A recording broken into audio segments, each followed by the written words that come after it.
இவங்க போனதும் இவங்க கிட்ட நான் எனக்கு என்ன சொல்லிச்சோ என்ன பண்ணிச்சோ இவன் கோவத்தை ஏதோ பேசி போனேன். என்னை வர சொல்லி போனேன். தூங்கி நிற்கிறேன் மேடம். 6:30 மணி இருக்கும், தூங்கிட்டு இருக்கிறோம்.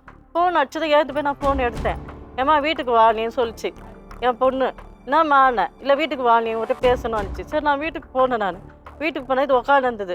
என்ன தூங்கலையா எவ்வளோ சீரியஸ் ஏஞ்சிங்கன்னுக்கிறீங்களேன்னு கேட்டேன். நான் கம்முன்னு இருந்தது. தூங்கல இல்லைன்னா நீங்கள் என்ன ஒரு பொண்ணாவா நினைக்க மாட்டீங்களா? என்னை பற்றி தப்பா பேசுவீங்களா? அப்படி பண்ணுவீங்களா இப்படி பண்ணுவீங்களா? சத்தம் போட்டு கத்துச்சு. யார் சொன்னேன்? என் வீட்டுக்காரன் தான் என்னை நீங்கள் என்னெல்லாம் பேசுறீங்களாமே. என் வீட்டுக்காரன் தான் என்னை சொல்கிறான் அந்த மாதிரிலாம். அவன் அவன் நல்ல மாதிரியும் எங்களை கெட்டவங்கள மாதிரியும் அதுக்கிட்ட அந்த மாதிரி சொல்லி அதை பேச விட்டான்.